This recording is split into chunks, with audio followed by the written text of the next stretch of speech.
All right, what is up, everybody? We are back for another episode of our weekly Wednesday live Q&A. And this week, the topic is how to maximize your natural potential. One of the reasons why I wanted to talk about this particular subject was, obviously I'm in contest prep, I'm a natural pro bodybuilder, but I've always encouraged people to stay natural. And I feel like a lot of younger guys in particular, they just don't stick with the sport long enough before they start to make like big decisions in their life in regards to potential PED use. And we just don't want that to happen. Especially, you got to give yourself enough time to grow, right? I mean, as a natural competitor, it literally takes years and years and years to add pounds of muscle to your frame. So for those of you who I see you guys are tuning in on Facebook, I actually put a picture up on my Instagram account to let everybody know that I was going to do this live video. And I put up a picture from when I was 17 years old to now. Obviously, in that time frame, I've gained a lot of muscle, but it took a large amount of effort to do so. It didn't happen overnight, and as I said once again in my Instagram story, that I am nowhere near my natural potential at this point in time, nor will I be in the near future. Right? I mean, I don't necessarily talk about my age a lot, but I am 26 years old, and I've been bodybuilding since I was 19. So in reality, I haven't really been bodybuilding for that long in the spectrum. Now, as I did talk about on my Instagram story as well, a couple of the guys that I am closer to, at least in the bodybuilding scene, Doug Miller and Brian Whitaker, they've been training for bodybuilding specifically for over 20 years. And those guys still haven't even reached their natural potential yet. And I think that you just have to kind of wrap your head around that. It's like Doug and Brian get better year after year after year, and they've been training for 20 some years. And a lot of people claim that they just don't get bigger, they don't get more muscular after a certain amount of time. And I feel like there's a lot going on that they might not be doing to maximize their natural potential. I feel like a lot of people are falling short. And honest to God, I feel like I am just scratching the surface when it comes to my natural potential. Sure, I have gained a decent amount of muscle in these last 7 years. I hope to God I have. And I feel like I've been doing everything right. But I know that give me another 10 years, give me 17 full years of training, and my physique will look totally different from that than I am today. So let's dive right into the questions, guys, as always. That was a little bit of a rant, a little bit of an opening where I wanted to take this video today. I feel like it is a very important subject, especially from a natural coach, a natural pro bodybuilder. This is a subject that is near and dear to me just because I see so many guys go down the route of taking PEDs too young of age because they claim that they just don't have, they're just not seeing the gains. And yes, the gains will slow down. They're not going to come like they did when we were 17, 18 years old, but the gains still do come for years and years to come. So let's go ahead, excuse me, and dive into the questions that came in this morning. So Allison said she would love to hear anything related to how natural lifters should diet or train differently than someone using PEDs. So we'll cover the first one, the diet aspect first, and I guess we'll talk about that during contest prep. Now, during contest prep, I did have this conversation the other day in regards to fats. I forgot who I was talking to. Maybe I made a post about it. Maybe not. I don't recall. I talk to so many people every day in regards to their diet and training. But let's talk about dietary fat from a hormonal standpoint. Just because when our natural competitors need a certain amount of fat in their diet to help regulate their hormones. So to put it simply, fat and cholesterol kind of go hand in hand together. And cholesterol, is a kind of an initiate to help boost like testosterone and any other hormones. So from a dietary standpoint, I feel like a natural athlete definitely should have a lot higher fat than someone who is supplementing their hormones with drugs like testosterone, because obviously Like right now, I haven't got my numbers done, but I could definitely tell you that my testosterone level is dropping since my body weight has been coming down over this past 28 weeks. It's not necessarily super low right now, but I could definitely tell it has been lowered. So I still need to keep my fat relatively high for hormonal sakes. Now, the big one is training. Now, a lot of people, and I remember this back in the day, it wasn't said to me, but it was said with one of my friends who was a competitor at the time, and he was talking to somebody who was using, and he was like, "Oh man, yeah, you'll grow into the show, like, you know, you'll gain muscle into the show." He didn't realize he was a natural competitor, and the reality of the situation is we don't gain new muscle going into the show. Like, I put up a picture the other day, I'm sure a lot of you guys saw, and it was my transformation from 194 pounds to 174 pounds, where I'm currently at. Now, it looks like I got bigger, right? That's because I lost fat. Now, I probably have lost muscle, actually, in between those two pictures. Not a ton.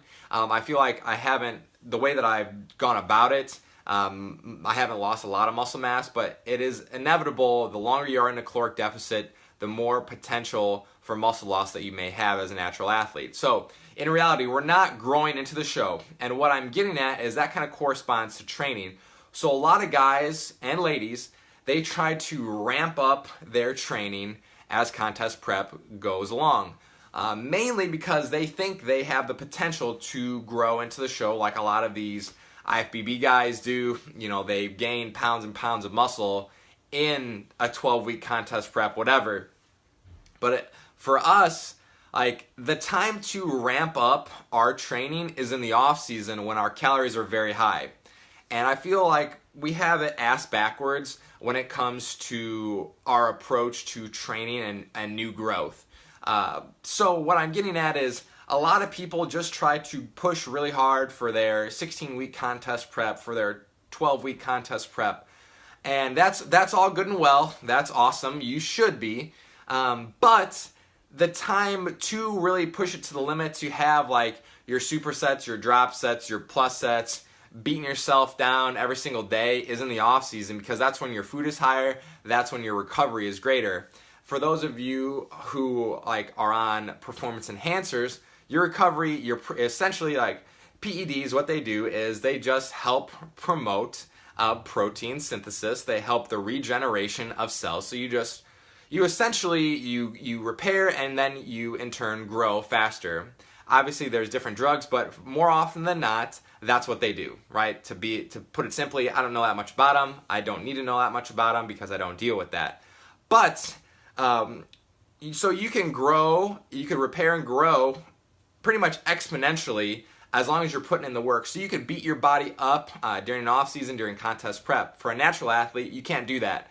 In my opinion, the time to beat yourself up is in the off season, and then when you go into the contest prep, you shouldn't be running yourself into the ground, because we are definitely more apt to injury. So we can't be going balls out every single day, and that's when you could get hurt. You're going to have nagging injuries, and your recovery is poor. And we know as a natural athlete also that since our recovery is poor, that means that we're not necessarily repairing all of our tissue. And if we were to keep, deteriorating our lean tissue, the words that I'm looking for, then that could potentially lead to more muscle loss as well. So we definitely don't want to do that. Now, there was some other additional comments under Allison's thread, so let me get to those in a second here. A lot of people were having like back and forth conversations on this. I guess we'll just go right into Ben's, because Ben and Allison were talking back and forth here. Ben said he wanted me to touch on staying too lean in the off season and not maximizing gains. And there was some different approaches here, so I guess I'll cover all those at once. And then Allison also kind of subtopicked getting too fat. So staying too lean, getting too fat. Now, what we're all getting at here, and there was a super long thread under Ben's comment. What we're getting at here is basically, do we need to be too heavy, or do we want to remain our body composition good in the off season for whatever reason? Now, I'll tell you what I've done, guys. It's not necessarily the prettiest for Instagram, for Facebook, whatever, if who you're trying to impress.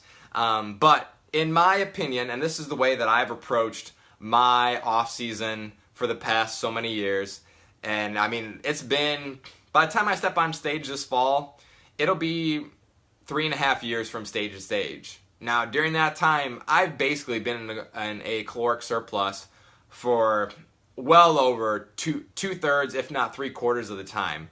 Yes, I've been dieting, for a certain amount of odd weeks now. Yes, I lost a few pounds for my wedding last year. But the majority of the time I've been in a caloric surplus. Why have I been in a caloric surplus? Because, in my opinion, you need to be in a caloric surplus if you want to maximize recovery, if you want to maximize muscle gain, and if you want to just gather as much lean tissue as possible. Now, I'm not saying to go to the extremes. So Ben was talking about being too close to stage weight. I was well above stage weight. Obviously, you guys who saw that picture of me yesterday said that I was 194 pounds. I was actually a little bit heavier than that in my off season. I think my weight got up to roughly 198, and I brought that back down a little bit for my wedding. But I definitely get well above stage weight. So, and I definitely don't hover around stage weight, but I didn't get super duper fat. Now this time around, I wanted to remain somewhat leaner. And that was because I didn't want to have to lose 40 some odd pounds like I did in the past. I got way too fucking fat last time.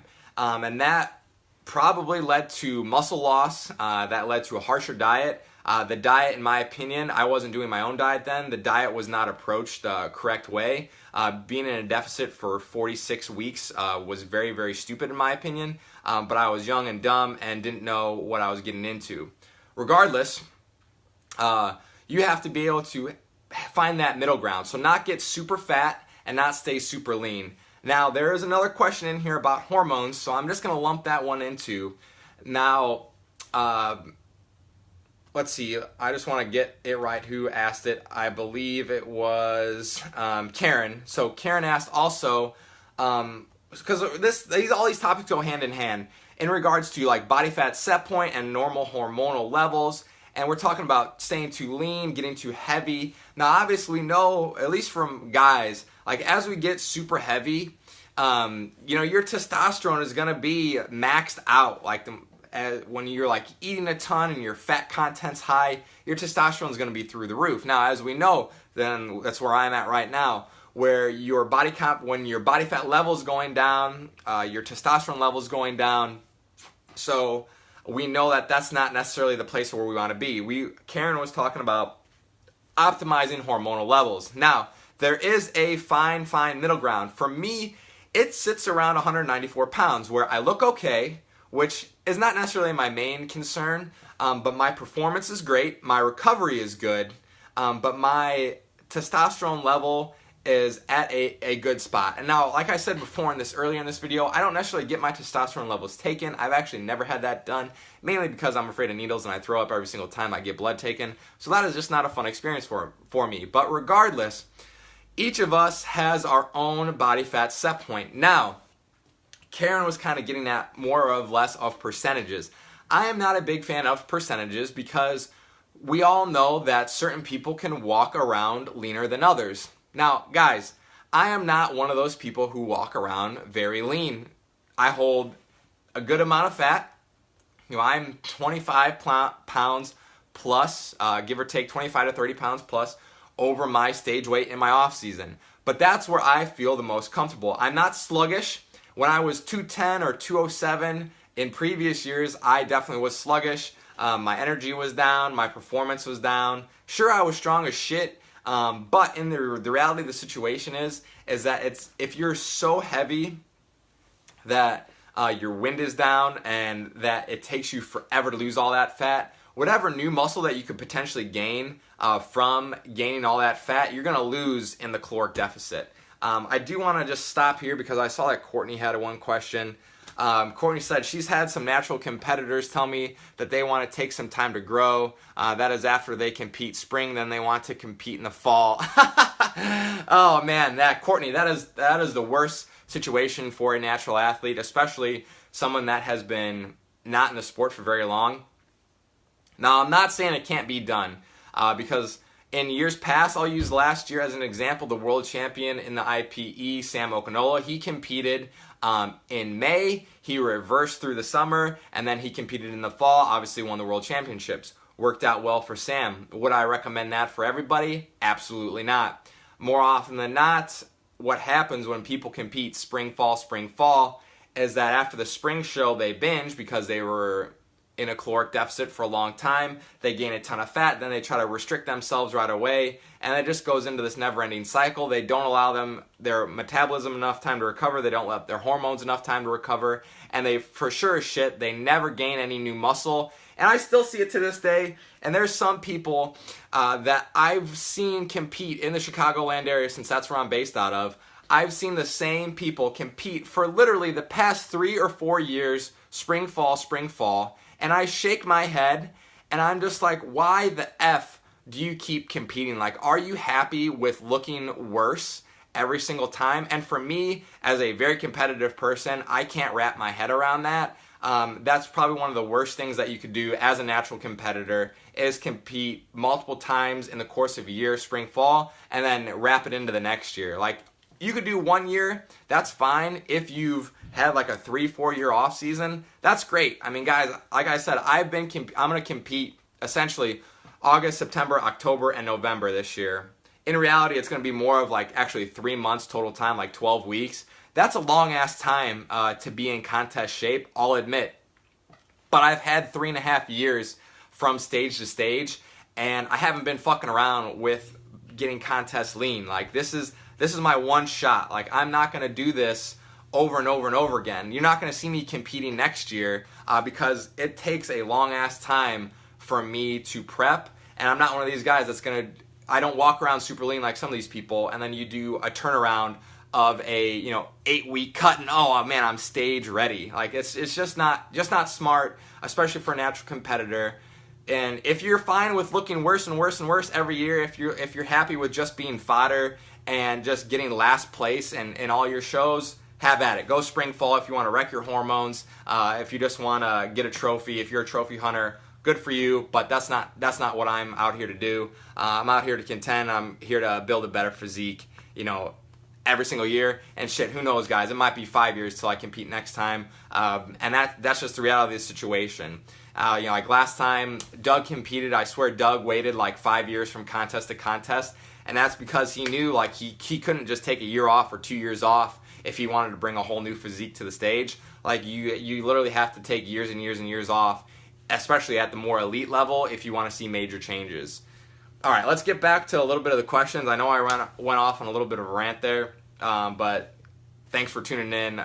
We got a decent number of people on here, both on Facebook and on Instagram. So guys, I appreciate you watching these videos. Now, I do want to touch on Ben's topic of insulin sensitivity, pumps, and nutrient uptake, energy, etc., in regards to staying too lean or getting too heavy.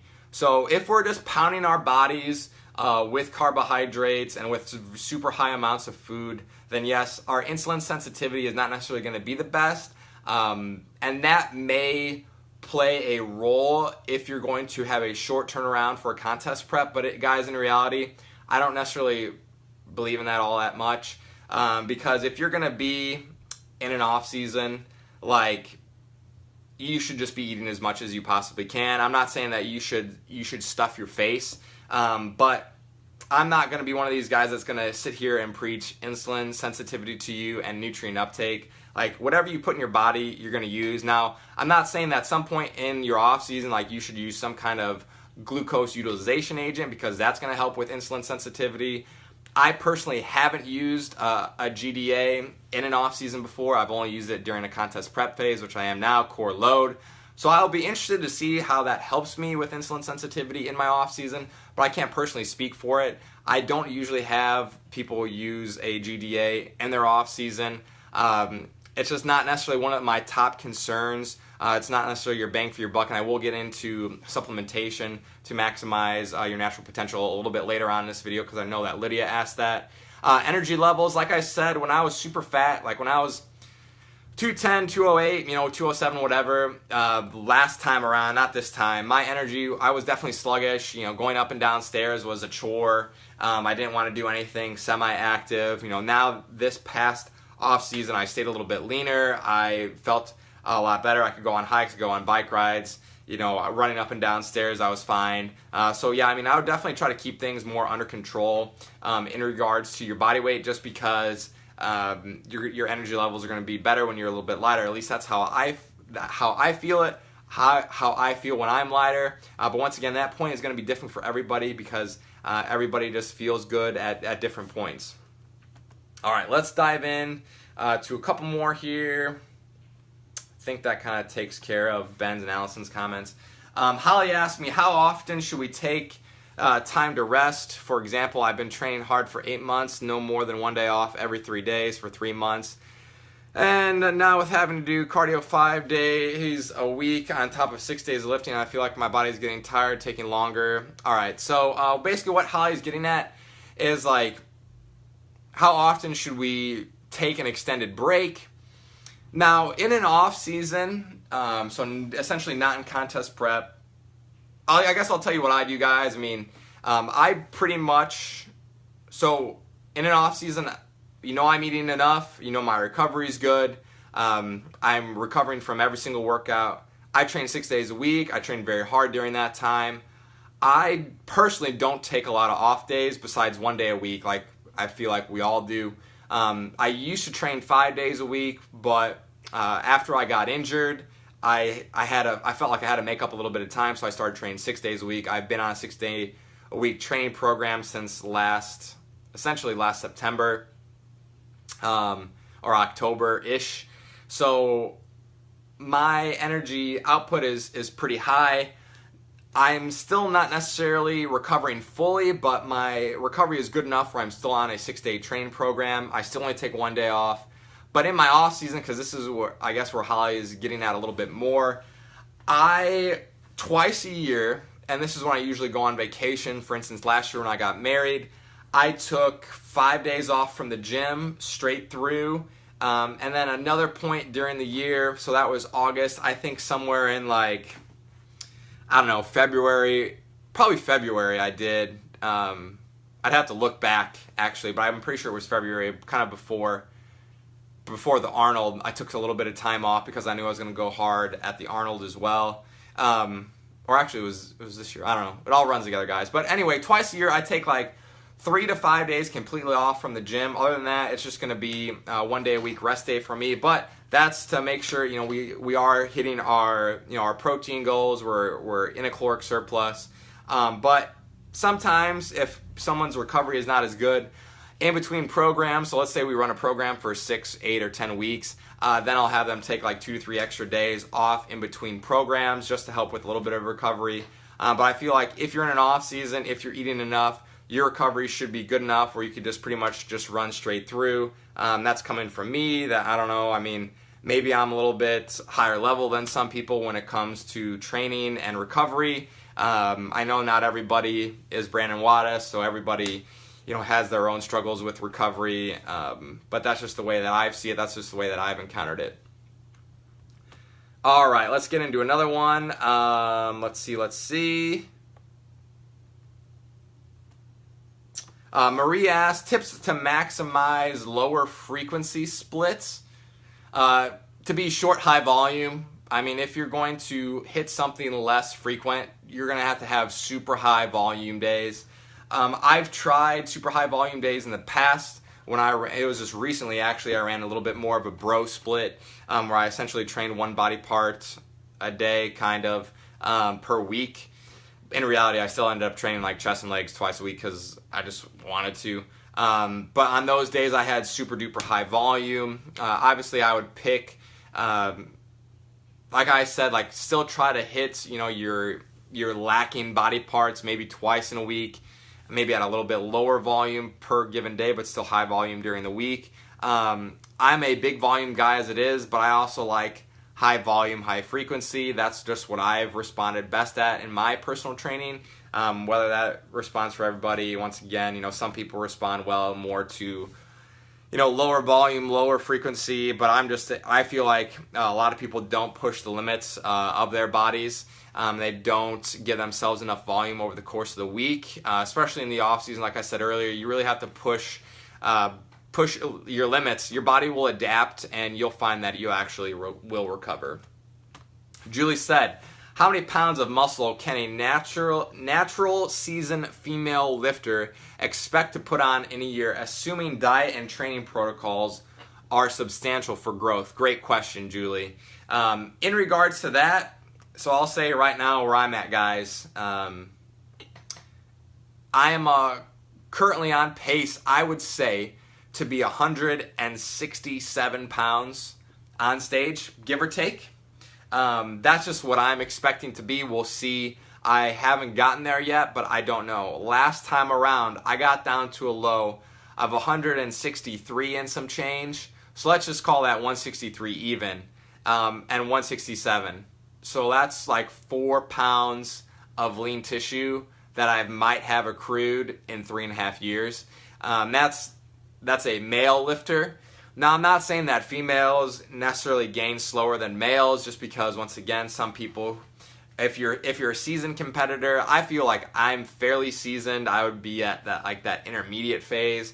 I'm definitely not been training for 10 plus years. I feel like at the 10 plus mark, you're more of a veteran.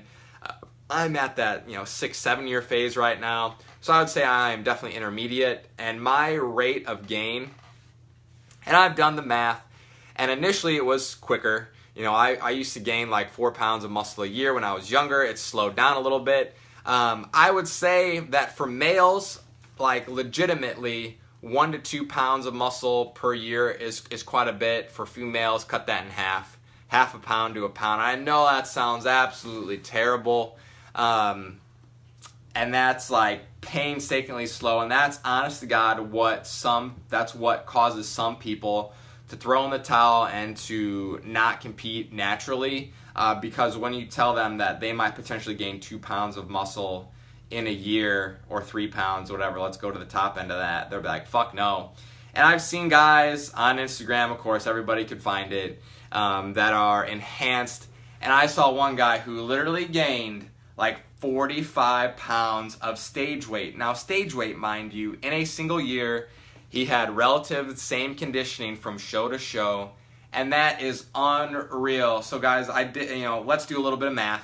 If he gained about 45 pounds of stage tissue in a year, and there's 52 weeks in a year, he almost gained a pound of muscle a week.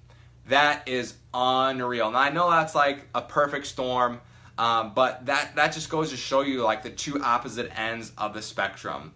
Like, we're literally fighting for pounds a year, and some of these enhanced athletes can put on a pound of muscle in a week, depending on their different scenario. Obviously, they're running a ton of stuff. Their diet's on point, their training is probably through the roof, their sleep is great. It's a perfect scenario. But when I saw that post went viral. It was over a year ago. Maybe some of you guys saw that one, but I was just like, holy shit. So for women, like if you're a natural athlete, like half a pound to a pound a year, that's what we might be looking at. Leanne asked, do you think weight loss gets harder when you regain too much fat?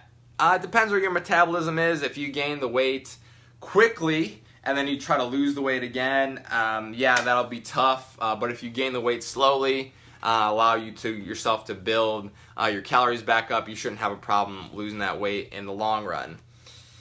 Ben asked, training age and programming complexity. Great question, Ben. Now, we talked about the intermediate / advanced, and I said that I would consider myself more of the intermediate phase. So has my programming become more elaborate over the years? Aspects, sure. I've gotten smarter with my programming. I know what my body responds best to. Like I said, more high volume, more high frequency. As far as the order that I do it during the week, yes, my program complexity has gone up over the years. But there's also elements that have remained more simple. So and what Ben was getting at is as your training age goes up. So for example, come August, it will be 7 years that I've been training for bodybuilding specific.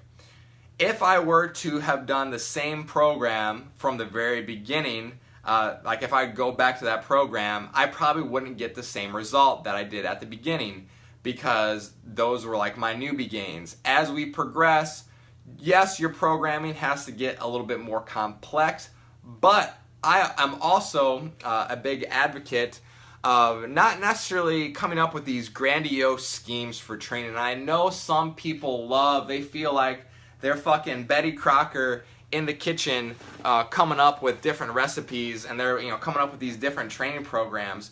But in reality, like, as long as you're implementing progressive overload in some kind of fashion, yes, if you're taking some kind of sets to failure, yes, if you're overloading different stimuluses, that's what we want to focus on. But the reality of the situation is if you're upping your weights, progressive overload, if you're training harder with more intent, getting better mind-muscle connection, I feel like that all comes with age. So it's not necessarily your train, and maybe it is more the training age and not necessarily program complexity. I guess that's where I'm getting at. So when you train for longer, you just get more efficient at it. For example, today I did my vertical pulling today, and now I feel, I'm not going to say 100% of the reps are spot on, but I'm going to say like 95% of my reps, I feel like 100, great activation, and I get really good range of motion. I just feel it in the spots that I should. When I was younger, I can't say the same. So as my training age goes up, my mind-muscle connection gets better, and I just get a better workout, but I'm doing the same movements and, honest to God, like similar weight. So that's kind of crazy. I did touch on Karen's hormones. Julie said, optimal training frequencies to find the right balance between growth and recovery to avoid spinning your wheels. How much is too much and how much is not enough? So that does come into play in regards to, like, let's say the off season. So let's just focus on off season right now. And I guess we'll kind of get into this too, and it kind of ties into Sam's question coming up. But we'll just take one question at a time. I'm trying to wrap all this together. I know it's the same subject, but it does get carried away sometimes. I would say try to train everything twice a week. And then if one particular body part doesn't necessarily recover, maybe drop that frequency down or rearrange your week. So that's what I did this week, guys. My glutes and hams would not usually be recovered by Wednesday, so I actually moved my deadlift day from Wednesday to Saturday. I instead trained my vertical pulling today, so I did like my pull downs, my pull ups, and allowed my glutes and hams to recover, so the time that Saturday comes around, I'll be able to deadlift accordingly. So I'm still training the same frequencies, I'm just rearranging the days and what I'm doing on those days in order to maximize recovery. So you have to take a little bit more thought, but I would say start at 2 times a week for everything, if possible, and then downgrade or tweak your volume a little bit, or tweak the order that you lift during the week. Because I feel like a lot of us also get into this rut, and this may come with training age, this may come from training complexity, whatever you want to call it. We get a little bit better at structuring our week in regards to where we're going to put our lifts. And some people get in a bad habit of doing the same thing on every single day, and they're like, well, I want to be able to deadlift the most, so I'm going to put my deadlift at the beginning of the week. Well, I was under that same attitude as well, but I was like, it's not doing me any good deadlifting earlier in the week because I'm not recovered. So I'm going to wait towards the end of the week where it's not as much hamstring focused, and maybe that'll help me out. So we'll see how it goes this week, but you do have to have a little bit more thought when it comes to your training frequency and the way that you lay out, your given workouts. Now, Connor threw me a curveball, and for those of you guys knew who I played baseball, couldn't hit the curveball to save my life. But anyway, I can handle this one. Connor said, my thought on getting 25% over stage weight in the off season. He says it worked for him in the past. Now, I have to be honest, I did not do the math. So, Connor, if you're still here, help me out. No, he said over stage weight. So my stage weight is 100, we'll call it 165, just to make things simple. And I got a calculator here because, mental math is not my strong point. 165 times 1.25, that's 206. Have I been at 206? Yes. Would I recommend everybody get that heavy? No, because if you guys have stuck around for the entire length of this video, you knew that earlier I said when I get like 205 to 210, I start to feel bad. Now, did I gain more muscle at that weight? Potentially. Did I lose more muscle coming down from that weight? Absolutely. I will never get to that weight again. I shouldn't say never, because hopefully I gain more muscle mass over the course of my adult life, and eventually I would like to see my stage weight creep up more than 165 pounds. Hope to God. But I'm not just going to gain a ton of weight for the sake of gaining weight. I'm a firm believer that as long as you are in a caloric surplus, that your recovery is good, and that you're not necessarily, you're not fatigued going into a workout, that there's no reason necessarily to gain more fat. You could push calories, but if you just are gaining fat for the sake of like, I want to hit a particular body weight, there's no reason to do that. Now, Connor said he is still here. For me, it was 45 pounds over. And yeah, Connor, so yeah, absolutely. Last time I was about 45 pounds over stage weight, and I felt like I just lost too much muscle going into my first show. Now, if you're going to do it correctly, which is the way that I've been preaching, I would say that you need to incorporate a couple of diet breaks along the way. So maybe that would be okay if you're going to do diet breaks, but if you're just going to make one shot straight through, I would not do that. And Jacob, I don't know, Connor just made up the 25%. But what I was getting at is I basically just took my body weight and then I added 25% to it. Let's see here. Sam, let's see what Connor said. He said, I felt invincible when I was at that weight in the gym. Yeah, oh yeah, absolutely. So yeah, you're gonna feel great because I mean you're carrying a ton of fat. Like your strength is gonna be through the roof, your recovery is through the roof. But when you have to in turn lose that weight, it is just not fun. So guys, like this time, so last contest prep I started at 210, and I said never again. This time I started at 194, so I was 16 pounds less than I was initially for my first contest prep, and I feel like this is going to be my most optimal contest prep yet. Obviously, I haven't hit the stage yet. You guys will have to stick around to find out how I end up looking when I hit the stage. Anyway, we're getting to the end of the questions here. I said last week I'd keep these videos at 30 minutes, but it's just been going pretty well. We're going to wrap it up here soon. Man, these just keep going and going. Sam asked how to maximize your metabolism potential and proper off seasons, etc.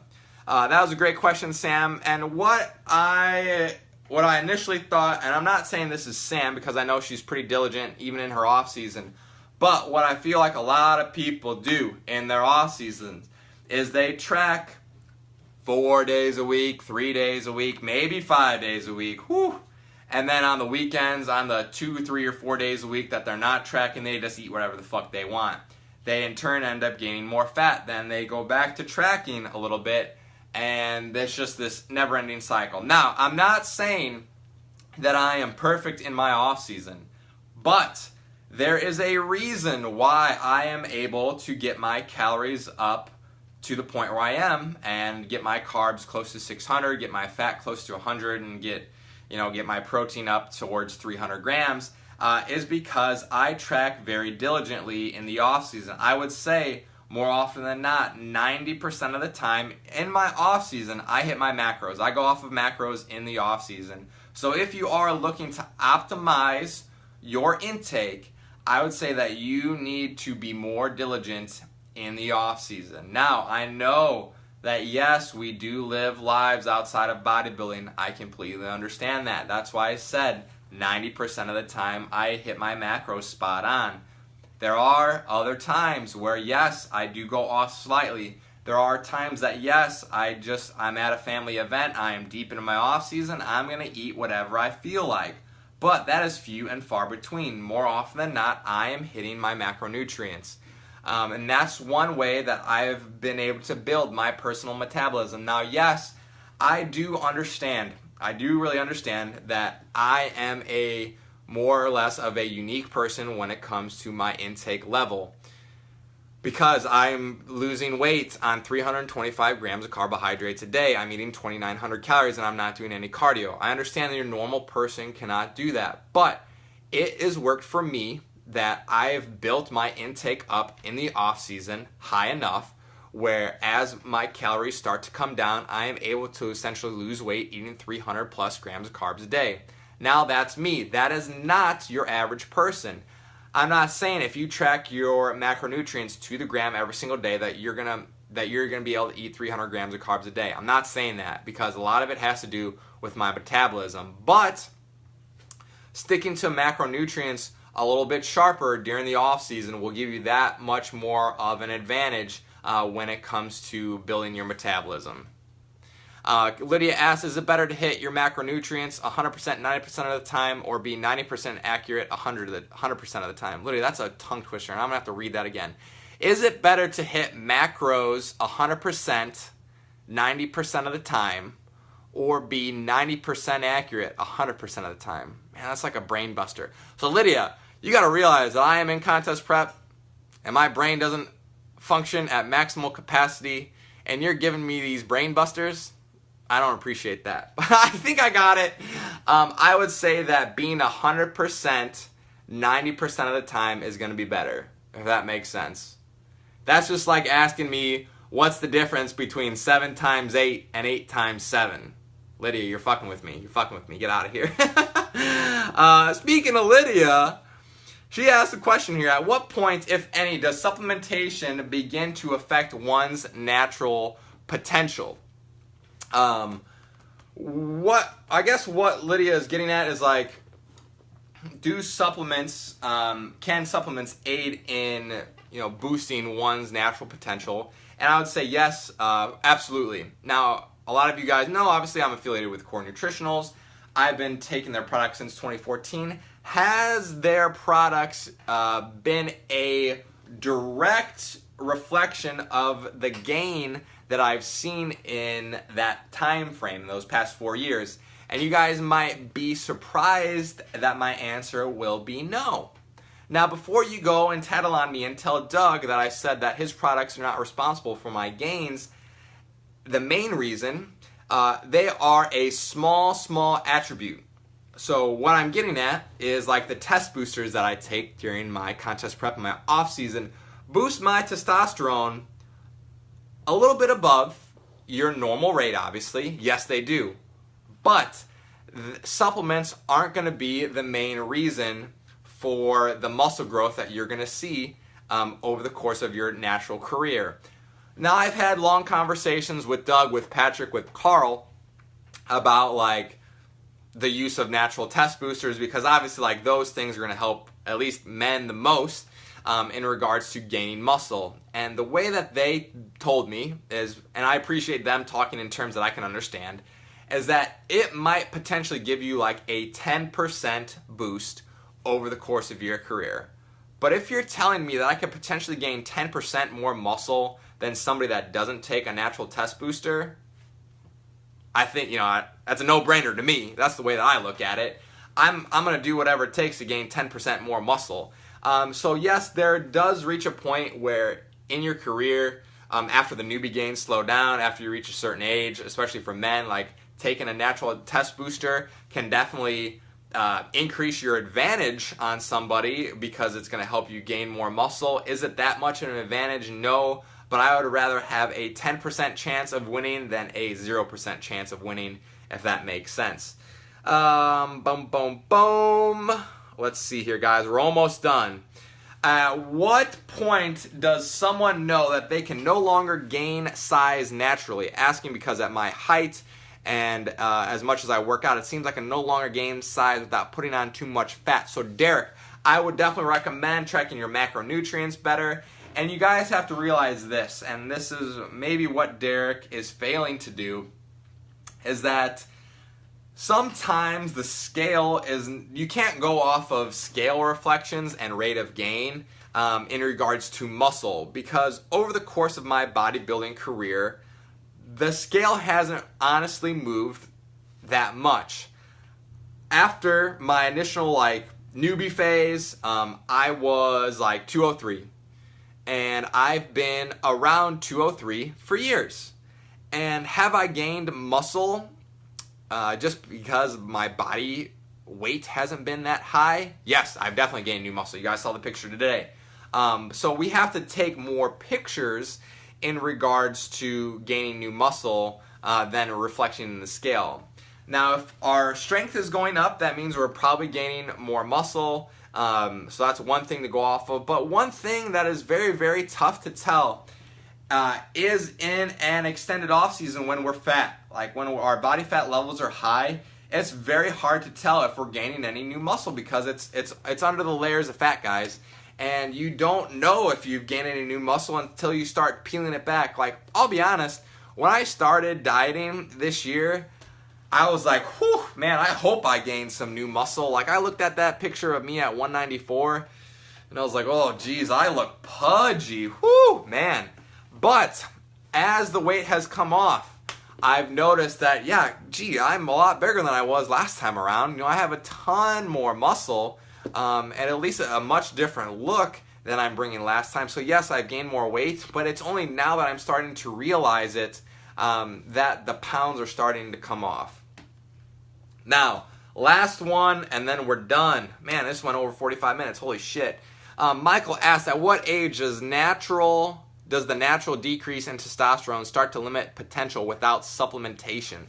As I just said a little bit ago, I've started taking natural test boosters when I was 25?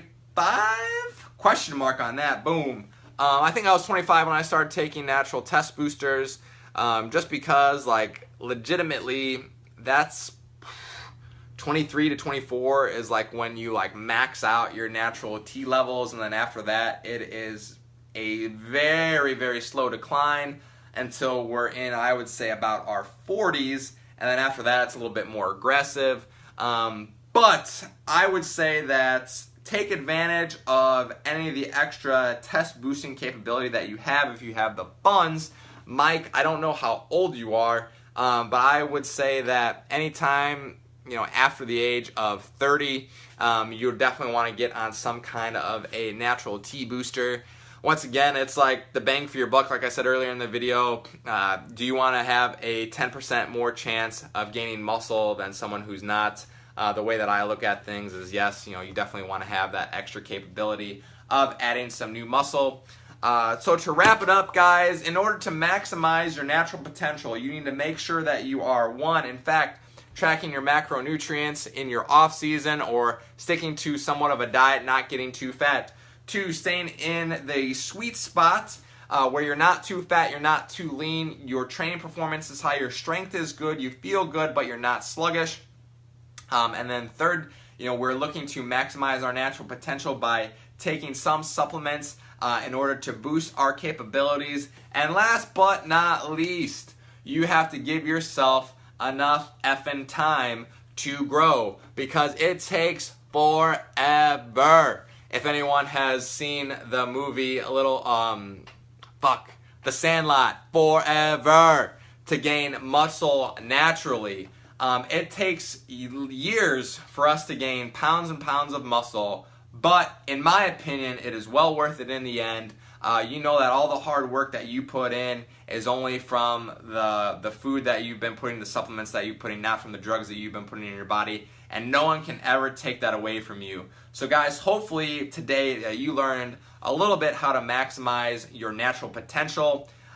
Give yourself 5 years, give yourself 10 years, give yourself 20 plus years to maximize your natural potential. Keep training hard, and you might surprise yourself just what you are capable of, guys. As always, have a great night. Thank you for tuning in, and I will see you guys next week.